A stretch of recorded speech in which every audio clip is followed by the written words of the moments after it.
അസ്സാം വലൈക്കും dear friends. ഇന്നത്തെ നമ്മുടെ സ്പെഷ്യൽ നിങ്ങൾ ആരും ഇതുവരെയും ട്രൈ ചെയ്ത് നോക്കിയിട്ടില്ലാത്ത ഒരു അടിപൊളി വെറൈറ്റി റെസിപ്പിയാണ്. നമ്മുടെ ഈ വീഡിയോ കണ്ടുകൊണ്ടിരിക്കുന്ന സമയത്ത് നിങ്ങൾക്ക് ഇഷ്ടപ്പെടുകയാണെങ്കിൽ ഒന്ന് ലൈക്ക് ചെയ്തേക്കണേ. അതുപോലെ തന്നെ നമ്മുടെ ഈ ചാനൽ ആദ്യമായിട്ട് കാണുന്നവരും ഇതുവരെയും സബ്സ്ക്രൈബ് ചെയ്യാത്തവരും പ്ലീസ് ഒന്ന് സബ്സ്ക്രൈബ് ചെയ്തേക്കണേ. ഞാനിടുന്ന വീഡിയോസ് ഉടനടി കിട്ടുന്നതിനായി സബ്സ്ക്രൈബ് ബട്ടന്റെ തൊട്ടടുത്ത് കാണുന്ന ബെല്ലൈക്കൺ കൂടി ക്ലിക്ക് ചെയ്തിട്ട് ഓൾ എന്ന ഓപ്ഷൻ എനേബിൾ ചെയ്യാനും മറക്കല്ലേ. ആദ്യം തന്നെ ഞാൻ ഇതിനായിട്ട് കുറച്ച് സോയയാണ് ഇതായി എടുത്തിട്ടുള്ളത്. ഇപ്പോൾ എടുത്തിട്ടുള്ളത് ഈ ഒരു വലുപ്പത്തിലുള്ള സോയയാണ്. കുറച്ച് വലിപ്പമുള്ള സോയ ആയാലും അല്ലെങ്കിൽ വലിപ്പം കുറഞ്ഞ ചെറിയ സോയ ആയാലും കുഴപ്പമൊന്നുമില്ല. ഇപ്പോൾ ഇതിൽ നിന്നും 1 കപ്പ് സോയയാണ് ഞാൻ എടുത്തിട്ടുള്ളത്. ഇനി ഒരു ബൗളിലേക്ക് 250 ml കപ്പ്, 1 കപ്പ് സോയ ഈ ബൗളിലേക്ക് ഇട്ട് കൊടുക്കാം. ഇനി ഈ സോയയിൽ കുറച്ച് വെള്ളം ഒഴിച്ചു കൊടുക്കാം.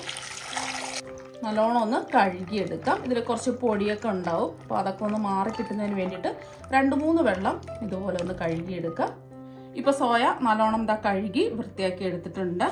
ഇനി ഇതിലേക്ക് നല്ല തിളച്ചുകൊണ്ടിരിക്കുന്ന വെള്ളം ഒഴിച്ചു കൊടുക്കാം. ഒരു 4 കപ്പ് വെള്ളമാണ് തിളപ്പിച്ചത് ഇതിലേക്ക് ഒഴിച്ചു കൊടുക്കുന്നത്. കാരണം എന്ന് വെച്ചാൽ ഈ സോയ കുറച്ച് കഴിയുമ്പോൾ ഒന്ന് വീർത്ത് വരും. അതിന് വേണ്ടിയിട്ട് നല്ലോണം വെള്ളം ഒഴിച്ചു കൊടുക്കുക. തിളച്ച വെള്ളം തന്നെ ഒഴിച്ചു കൊടുക്കുക. അപ്പോൾ തിളച്ച വെള്ളം ഒഴിച്ചതിന് ശേഷം ഇതിലേക്ക് ആവശ്യത്തിനുള്ള ഉപ്പിട്ട് കൊടുക്കാം. ഞാനിപ്പോൾ 1 ടീസ്പൂൺ ഉപ്പാണ് ഇട്ട് കൊടുക്കുന്നത്. ഒന്ന് യോജിപ്പിച്ചെടുക്കാം. ഇനി ഈ സോയ എല്ലാം ഒന്ന് സോഫ്റ്റായി നല്ലോണം വീർത്ത് വരുന്നതിന് വേണ്ടിയിട്ട് കുറച്ച് സമയം ഒന്ന് മൂടി വയ്ക്കാം. നമ്മൾ ഈ ഒഴിച്ചു കൊടുത്ത വെള്ളം ചൂട് മാറുന്നത് വരെ ഇങ്ങനെ അടച്ചു വെക്കുക. എന്നാൽ മാത്രമേ ഈ സോയ നല്ലോണം സോഫ്റ്റായി വീർത്ത് കിട്ടുള്ളൂ. ഇനി ഇത് മൂടി വെച്ച് കൊടുക്കാം. ഇതിവിടെ ഇരിക്കട്ടെ. ഇപ്പം ഇതിൻ്റെ ചൂടൊക്കെ മാറിയിട്ടുണ്ട്. ഇപ്പൊ കണ്ടില്ലേ, സോയ എല്ലാം വീർത്ത് നല്ല സോഫ്റ്റ് ആയിട്ട് ഇതാ വന്നിട്ടുണ്ട്. ചെറിയ ചൂടേ ഉള്ളൂ. ഇനി ഈ സോയ ഇങ്ങനെ മുറുക്കി പിഴിഞ്ഞെടുക്കാം. നമുക്ക് ഇതിന്റെ വെള്ളം കംപ്ലീറ്റ് മാറി കിട്ടണം. ബാക്കിയല്ല ഇതുപോലെ തന്നെ മുറുക്കി പിഴിഞ്ഞെടുക്കാം. ഇപ്പൊ സോയ മുഴുവനും മുറുക്കി പിഴിഞ്ഞ് എടുത്തിട്ടുണ്ട്. ഇപ്പൊ കണ്ട നല്ല സോഫ്റ്റ് ആയിട്ടിരിപ്പുണ്ട്. നമ്മൾ പിടിക്കുമ്പോൾ തന്നെ മുറിഞ്ഞ് വന്നിട്ടുണ്ട്. ഇനി ഒരു മിക്സിംഗ് ബൗളിലേക്ക് 2 ടേബിൾ സ്പൂൺ തൈര് ഒഴിച്ചു കൊടുക്കാം. ഇനി ഇതിലേക്ക് 1 ടീസ്പൂൺ മുളക് പൊടി ഇട്ട് കൊടുക്കാം. ഞാനിപ്പോൾ കാശ്മീരി മുളക് പൊടിയാണ് എടുത്തിട്ടുള്ളത്. സാധാരണ മുളക് പൊടിയാണെന്നുണ്ടെങ്കിൽ അവരവരുടെ എരിവിനനുസരിച്ച് ചേർത്ത് കൊടുക്കുക. ഒരു 1/2 ടീസ്പൂൺ ഒക്കെ ചേർത്ത് കൊടുത്താൽ മതിയാകും. ഇനി ഇതിലേക്ക് 1 ടീസ്പൂൺ ഇഞ്ചി വെളുത്തുള്ളി പേസ്റ്റും കൂടി ഇട്ട് കൊടുക്കുക. ഇനി ഇതിലേക്ക് 2 ടേബിൾ സ്പൂൺ മൈദ ഇട്ട് കൊടുക്കാം. അതുപോലെ തന്നെ 2 ടേബിൾ സ്പൂൺ കോൺഫ്ലോറും കൂടി ഇട്ട് കൊടുക്കാം. കോൺഫ്ലോറിന് പകരം അരിപ്പൊടി എടുത്താലും മതി. ഇതിലേക്ക് ആവശ്യത്തിനുള്ള ഉപ്പിട്ട് കൊടുക്കാം. ഒരു 1/4 ടീസ്പൂൺ ഉപ്പാണ് ഇട്ട് കൊടുക്കുന്നത്. നമ്മൾ സോയ വേവിച്ചപ്പോൾ ഉപ്പിട്ടിട്ടുണ്ടായിരുന്നു. ഈ മസാലയ്ക്ക് ആവശ്യമായ ഉപ്പ് മാത്രം ചേർത്ത് കൊടുത്താൽ മതിയാകും. ഇനി ഇതിലേക്ക് ആവശ്യത്തിനുള്ള വെള്ളം ഒഴിച്ചു കൊടുക്കാം. ആദ്യം ഞാൻ 1 ടേബിൾ സ്പൂൺ വെള്ളമാണ് ഒഴിക്കുന്നത്. നോക്കിയിട്ട് വേണമെന്നുണ്ടെങ്കിൽ പിന്നീട് വെള്ളം ചേർത്ത് കൊടുത്താൽ മതി. നമ്മളിതിൽ തൈരൊക്കെ ചേർത്തിട്ടുണ്ടല്ലോ. ഇനി ഒന്ന് മിക്സ് ചെയ്തെടുക്കാം. വെള്ളം പോരാ, കുറച്ച് വെള്ളം കൂടെ ആവശ്യമുണ്ട്. 1 ടേബിൾ സ്പൂൺ വെള്ളം കൂടി ഒഴിച്ചു കൊടുക്കാം.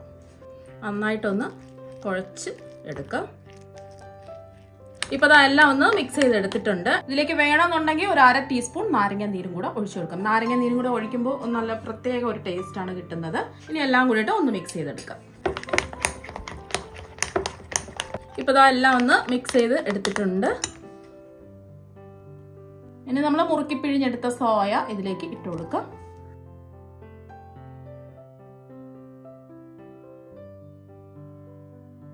ഇപ്പൊ സോയ മുഴുവനും ഇട്ട് കൊടുത്തിട്ടുണ്ട്. ഇനി എല്ലാം കൂടിയിട്ട് ഒന്ന് മിക്സ് ചെയ്തെടുക്കാം.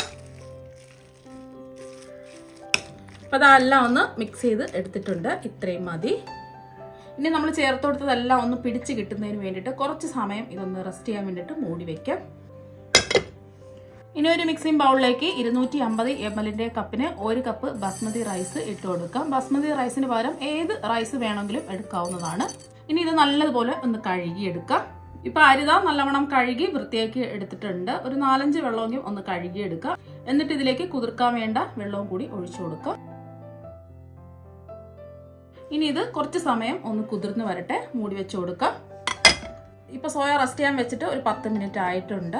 ഇനി ഇത് നമുക്കൊന്ന് ഫ്രൈ ചെയ്തെടുക്കാം. ഇനി സോയ ഒന്ന് ഫ്രൈ ചെയ്തെടുക്കുന്നതിന് വേണ്ടിയിട്ട് കുറച്ച് സൺഫ്ലവർ ഓയിൽ ചൂടാക്കാൻ വെച്ചിട്ടുണ്ട്. ഇപ്പൊ എണ്ണ ചൂടായിട്ടുണ്ട്. മീഡിയം ഫ്ലെയിം വെച്ച് കൊടുക്കുക. ഇനി ഓരോന്നായിട്ട് ഈ എണ്ണയിലേക്ക് ഇട്ട് കൊടുക്കാം.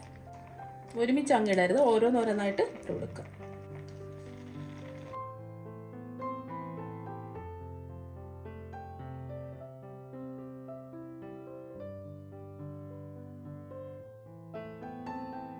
ഇപ്പോൾ സോയ എല്ലാം എണ്ണയിലേക്ക് ഇട്ട് കൊടുത്തിട്ടുണ്ട്. ഇനി ഇതൊന്ന് ഫ്രൈ ചെയ്തെടുക്കാം.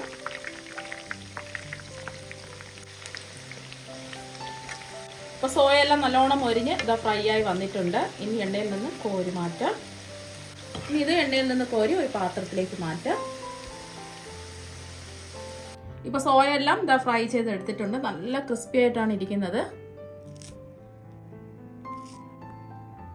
ഇങ്ങനെ തന്നെ കഴിക്കാനും നല്ല ടേസ്റ്റാണ്. ഇതിവിടെ ഇരിക്കട്ടെ. നമ്മൾ അരി കുതിർക്കാൻ വെച്ചിട്ട് അരമണിക്കൂർ ആയിട്ടുണ്ട്. അപ്പോൾ കണ്ടില്ലേ, അരിയെല്ലാം ഇതാ കുതിർന്ന് വന്നിട്ടുണ്ട്. ഇപ്പം ഞാൻ ഈ അരി വേവിച്ചെടുക്കുന്നതിന് വേണ്ടിയിട്ട് 1 ലിറ്റർ വെള്ളം ഇതാ തിളപ്പിക്കാൻ വെച്ചിട്ടുണ്ട്. ഇതിലേക്ക് നമുക്ക് ആവശ്യത്തിനുള്ള ഉപ്പിട്ട് കൊടുക്കാം. ഞാനിപ്പോൾ 1.5 ടീസ്പൂൺ ഉപ്പാണ് ഇട്ട് കൊടുക്കുന്നത്. ഇതിലേക്ക് 1 ടേബിൾ സ്പൂൺ സൺഫ്ലവർ ഓയിലും കൂടി ഒഴിച്ചു കൊടുക്കുക. ഇതൊന്ന് ഇളക്കി കൊടുക്കുക. പിന്നെ നമ്മൾ കഴുകി വൃത്തിയാക്കി ഇതിൻ്റെ വെള്ളമൊക്കെ മാറ്റിയ അരി ഇതിലേക്ക് ഇട്ട് കൊടുക്കുക. ഇനി ഇതൊന്ന് തിളച്ച് വരുന്നത് വരെ ഹൈ ഫ്ലെയിം വെച്ച് കൊടുക്കാം. തിളച്ചതിന് ശേഷം മീഡിയം ഫ്ലെയിം വെച്ച് കൊടുക്കാം. ഒന്ന് ഇളക്കി കൊടുക്കുക. ഇതൊന്ന് തിളച്ച് വരട്ടെ. ഇപ്പം അത് തിളച്ചിട്ടുണ്ട്. ഇനി മീഡിയം ഫ്ലെയിം വെച്ച് കൊടുക്കാം. ഈ അരിയൊക്കെ ഒന്ന് വെന്ത് വരട്ടെ.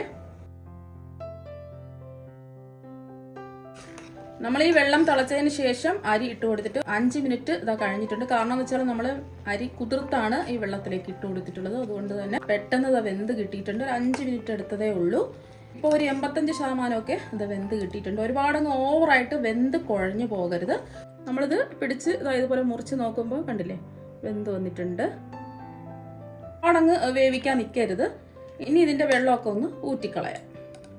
പാരിത ഊറ്റി എടുത്തിട്ടുണ്ട്. ഇതാ ഒരു അരിപ്പയിലാണ് വെച്ചിരിക്കുന്നത്. ഇങ്ങനെ അരിപ്പയിൽ വെച്ചിരിക്കുകയാണെന്നുണ്ടെങ്കിൽ കുറച്ചും കൂടെ വെന്ത് അത് കുഴഞ്ഞു പോകും. അതുകൊണ്ട് ഇത് ഒരു പാത്രത്തിലേക്ക് മാറ്റാം. എന്താ ഇതുപോലത്തെ ഒരു പരന്ന പാത്രത്തിലേക്ക് നമ്മൾ വേവിച്ചെടുത്ത ചോറ് ഇട്ട് വെക്കുകയാണേ.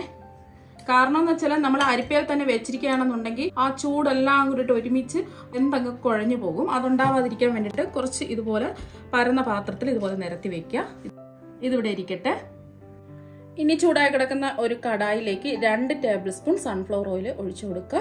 എണ്ണ ഒന്ന് ചൂടായതിനു ശേഷം ഇതിലേക്ക് ഒരു സവാള നീളത്തിലരിഞ്ഞതും കൂടി ഇട്ട് കൊടുക്കുക. ചെറിയ സവാള ആണെന്നുണ്ടെങ്കിൽ 2 എണ്ണം എടുക്കുക. വലിയ സവാള ആണെന്നുണ്ടെങ്കിൽ 1 എണ്ണം എടുത്താൽ മതിയാകും.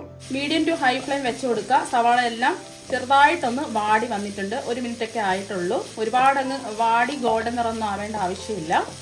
ഈ ചെറിയൊരു കഷ്ണം ഇഞ്ചി നീളത്തിലരിഞ്ഞാണ് 1 ടേബിൾ സ്പൂൺ ഉണ്ടാവും.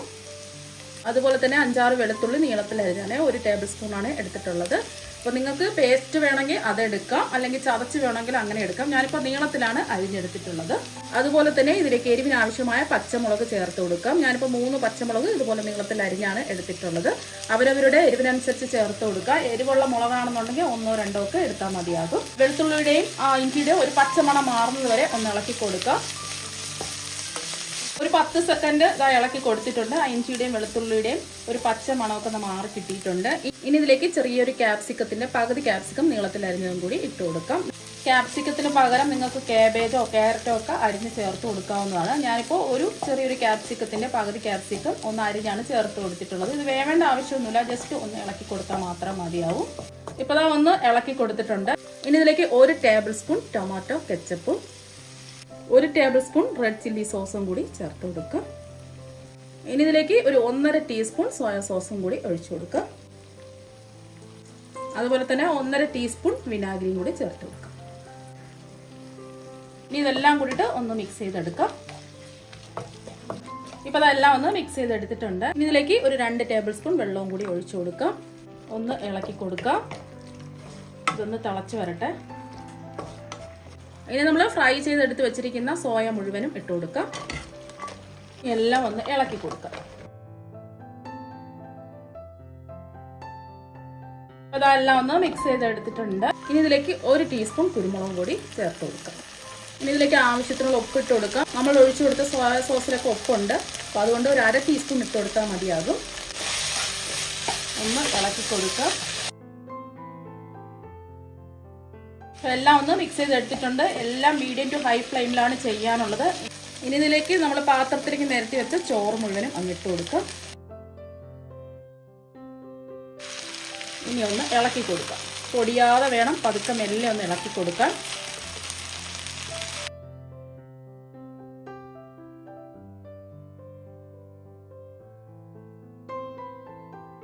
ഇപ്പോൾ ഇതെല്ലാം ഒന്ന് യോജിപ്പിച്ച് എടുത്തിട്ടുണ്ട്.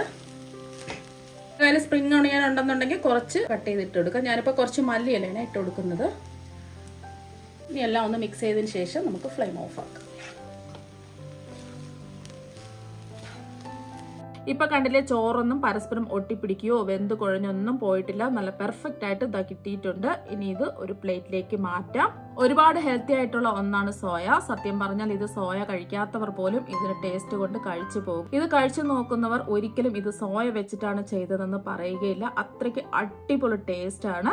അതുപോലെ തന്നെ മീനും ഇറച്ചിയും മുട്ടയും ഒന്നും ഇഷ്ടമല്ലാത്തവർ ഇതുപോലെ സോയ വെച്ചിട്ട് ഫ്രൈഡ് റൈസ് തയ്യാറാക്കി നോക്കുക. ഇതിന്റെ കൂടെ സൈഡായിട്ട് കഴിക്കാൻ ഒന്നിന്റെ ആവശ്യമില്ല. വേണമെന്നുണ്ടെങ്കിൽ തൈര് സാലഡോ പപ്പടമോ അച്ചാറോ കൂട്ടി കഴിക്കാവുന്നതാണ്. ഇതിൽ കിടക്കുന്ന സോയ എല്ലാം നല്ല ജ്യൂസിയും നല്ല സോഫ്റ്റ് ആയിട്ടാണ് ഇരിക്കുന്നത്. വേറെ ഒരു കറിയുടെയും ഒന്നും തന്നെ ആവശ്യമില്ല. ഇത് കുട്ടികൾക്കും മുതിർന്നവർക്കും ഒരുപോലെ ഇഷ്ടമാകും. അപ്പൊ നിങ്ങൾ എല്ലാവരും സോയ വെച്ചിട്ടുള്ള ഫ്രൈഡ് റൈസ് തയ്യാറാക്കി നോക്കുക. നിങ്ങൾക്ക് എല്ലാവർക്കും ഒരുപോലെ ഇഷ്ടമാകും. അപ്പൊ നമുക്ക് മറ്റൊരു വെറൈറ്റി വീഡിയോ ആയിട്ട് വീണ്ടും കാണാം. താങ്ക്